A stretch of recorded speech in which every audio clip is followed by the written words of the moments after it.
Good evening. Welcome to South Asia Newsline. I'm Uzma Jaffrey. Here are the top stories we are tracking for you on Friday, the 23rd of August. Indian Prime Minister Modi addresses Indian community in France.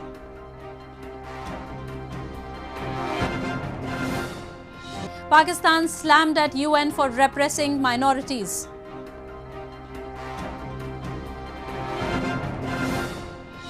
And Hindus in India, Nepal celebrate birthday of Lord Krishna.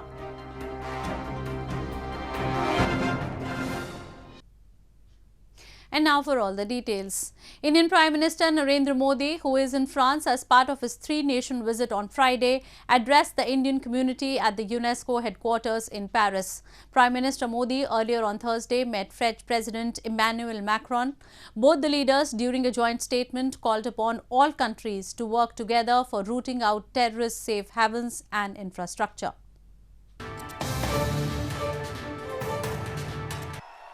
Indian Prime Minister Narendra Modi on Friday said that in New India, corruption, nepotism, loot of public money and terrorism were being tackled like never before. Addressing an event of Indian community at the UNESCO headquarters in Paris, Modi asserted that the resounding mandate of 2019 parliamentary polls was not just for a government, but for building a new India that focuses on ease of doing business while ensuring ease of living. आज नए भारत में भ्रष्टाचार, भाई भतीजावाद, परिवारवाद,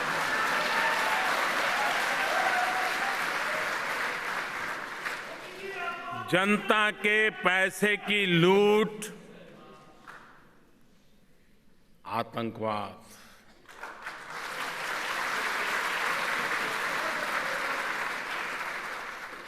जिस तरह लगाम कसी जा रही है, वैसा पहले कभी नहीं हुआ. Prime Minister Modi met French President Emmanuel Macron on Thursday at the gilded Chantilly Palace near the French capital ahead of a G7 summit in southwestern France that will start on Saturday. Apart from one-on-one talks, Modi and the French President also addressed a joint statement. Both the leaders called upon all countries to work together for rooting out terrorist safe havens and infrastructure, disrupting terrorist networks and their financing channels. Modi said New Delhi and Paris would work together to face the challenges posed by militancy and climate change. An Indian Army soldier lost his life in a ceasefire violation by Pakistani troops along the border in India's Jammu and Kashmir on Friday. This was the third Indian casualty in a week due to unprovoked Pakistani firing along the border. An Indian Army soldier lost his life in unprovoked firing by Pakistan along the line of control or LOC in Rajouri district of India's Jammu and Kashmir on Friday. The soldier, who was stationed at a forward post in Nowshera sector, was identified as Rajiv Thapa, a Gorkha Rifles soldier. Residents living in border villages expressed fear as for the past week Pakistani troops have repeatedly targeted Indian positions and civilian areas, leading to loss of life and property. There have been 3 Indian casualties since August 17 due to unprovoked ceasefire violations by Pakistan. हम तो अभी अपने पड़ोस में एक साथ में दूसरा बैंकर बना हुआ उसमें थे. अगर घर की छत पे पड़ता तो क्या छोड़ता. पाकिस्तान की तरफ से तो डेली की डेली हरकत यही है. ये तो सबूत है हमारे पास. ये देख लो ना, ये पाकिस्तान की तरफ से आया हुआ गोला है. Construction work for bunkers in the border areas has been underway on war footing amid the growing incidents of Pakistani troops targeting civilian areas. Residents hope the bunkers will prevent civilian casualties. Sri Lanka on Thursday issued a statement saying that President Maithripala Sirisena never supported Islamabad on the Kashmir issue. This came after Pakistan claimed that Sirisena had acknowledged the Kashmir issue and advocated resolving it under the UN resolutions. Sri Lankan President Maithripala Sirisena dismissed a claim by the Colombo-based Pakistani High Commission that he had advocated resolving the Kashmir issue under the UN resolutions. The President's office in a statement on Thursday said Sirisena did not comment on issues pertaining to India and Pakistan during his recent meeting with the Pakistani High Commissioner. The statement clarified that Sirisena gave a patient hearing to the Pakistani High Commissioner and did not make any comment on the issues pertaining to India and Pakistan. This comes as Pakistani mission in Colombo in a statement on August 21 said that High Commissioner Shahid Ahmad Hashmat met President Sirisena to apprise him about the current situation in Jammu and Kashmir. The statement said that President Sirisena acknowledged the Jammu and Kashmir issue and expressed his desire that it should be resolved under UN resolutions. The development comes in wake of India ending Jammu and Kashmir's special status and bifurcating it into two union territories earlier this month. India has maintained that Jammu and Kashmir is its integral part and the issue is strictly internal to the country. Moving on, the US, UK and Canada slammed Pakistan and China at a UN meet on Thursday for persecuting and repressing their religious minorities. They expressed concerns over undue restrictions on religious freedom in both the countries. Pakistan and China were slammed for persecuting and repressing their religious minorities at a UN meet on Thursday, with the US and UK calling out both nations for the oppression faced by Christians, Ahmadis, Uyghurs and other ethnic minorities. The speakers expressed concerns over the increasing widespread and undue restrictions on religious freedom in the two countries. They also pointed out that in China, national security was being used as a pretext to curb religious freedom of the minorities. Religious minorities continue to suffer from persecution, either at the hands of non-state actors or through discriminatory laws and practices.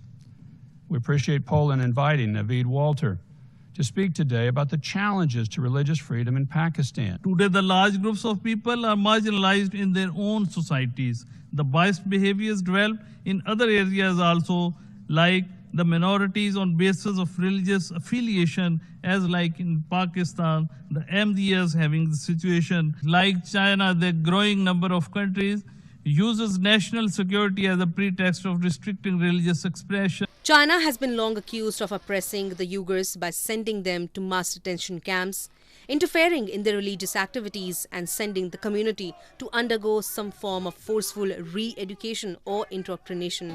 Meanwhile, Pakistan is blamed for discriminating against its religious minorities, which is manifested in various forms of targeted violence, mass murders, extrajudicial killings, abduction, rapes and forced conversions to Islam, making the Pakistani Hindus, Christians, Sikhs, Ahmadiyas and Shias one of the most persecuted minorities in the region. In news from Afghanistan, Afghan President Ashraf Ghani has said it was essential to include government in any potential peace negotiations with the Taliban.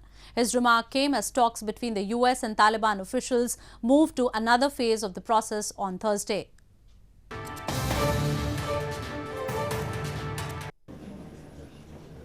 Afghan President Ashraf Ghani has said it was essential to include government in any potential peace negotiations with the Taliban as talks moved to another phase of the process.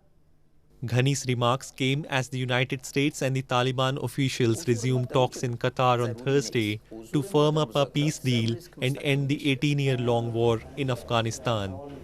Taliban has been demanding the withdrawal of about 20,000 foreign troops, most of them American, who are in Afghanistan as part of the US-led NATO mission to train, assist and advise Afghan forces. طالبان یک جزء از این مملکت هستند، تعیین کننده سرنوشت از این مملکت نیست. انتخابات حق مردم افغانستان است. مردم افغانستان تصمیم میگیرن که دولت مشروع داشته باشه. هیچی حال است. هر چیزی که طالب بخواد. من از کسایی نیستم که پیش طالب با عذر و زاری برم. با عزت، با قوت، با قدرت میرم پیش طالب و امروز مذاکره جدی میکنم. The Taliban and the US have held discussions over a potential agreement on 4 key issues, including complete withdrawal of US and NATO forces, an intra-Afghan dialogue, and a permanent ceasefire. Ghani, who is seeking re-election in September, has always expressed will to be present in any potential peace negotiations with the Taliban as they move to another phase of the process. Another attempt to begin repatriating thousands of Rohingyas who fled a military crackdown in Myanmar in 2017 failed on Thursday as the refugees refused to return voluntarily.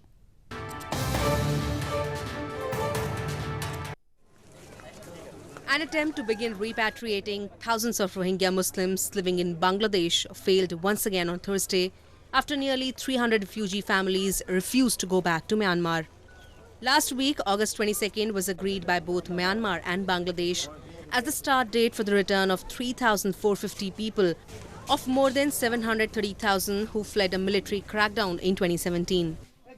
Since the plan was announced, United Nations staff and Bangladesh officials have interviewed those cleared for return to determine if they want to go, but none of the 295 families have agreed to go back.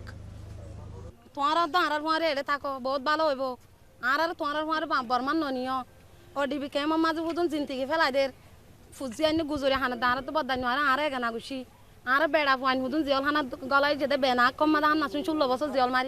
we know about the situation in northern Rakhine, we do not think that the situation is yet ready for any significant return. But I think we need to work to make it ready. We need to work so that the situation can be conducive for returns. A similar plan to start the repatriation of the Rohingyas in November failed when none of the refugees listed for return agreed to go voluntarily. The refugees said they want to return home but under specific conditions, including guarantees of citizenship and security and improvement in the lives of Rohingyas living presently in Myanmar. Devotees in India and Nepal on Friday thronged temples to celebrate the festival of Janmashtami, which marks the birth of Hindu Lord Krishna. The festival is observed by bathing and makeup of Krishna's idols, a ritual performed with great zest.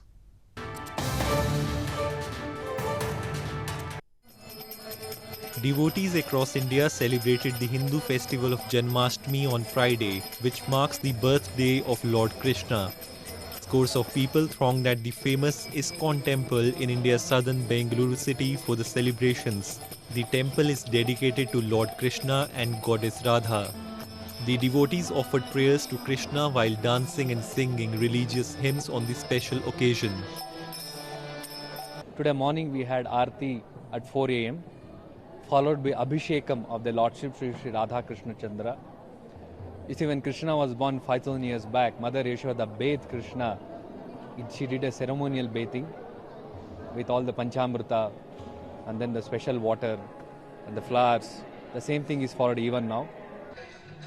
The festival was similarly celebrated in Nepal's Lalitpur district, where devotees stood in long queues outside a temple to celebrate the birthday of Lord Krishna. Janmashtami in the Himalayan nation is celebrated in a grand manner to cherish the life and teachings of Lord Krishna for a happy and prosperous life. आज कृष्ण जन्माष्टमी हो अनि सबैले आज कृष्ण जन्मेको खुसियाली मनाइराख्छ अनि सबैले कृष्ण बनाएर लिएर आउँछ अनि कतिले व्रत राख्छ कि मेरो कृष्ण जस्तै बच्चा जन्मोस् भनेर अनि मैले पनि पहिले म 5 साल जति भयो यहाँ हरेक साल आउँछु कृष्ण बनाएर बाबुलाई अनि पहिले सोच्थे कि मेरो कृष्ण जस्तै बच्चा जन्मोस् अनि त्यही हो बच्चाको लागि Hindus believe Lord Krishna took birth in human form to kill his maternal uncle Kans, who was a demon king of India's holy Mathura town. Lord Krishna is also recognized as Gopal for his dedicated service to the cows as a herder, and Manmohan for the melodies he used to play on his flute, charming everyone.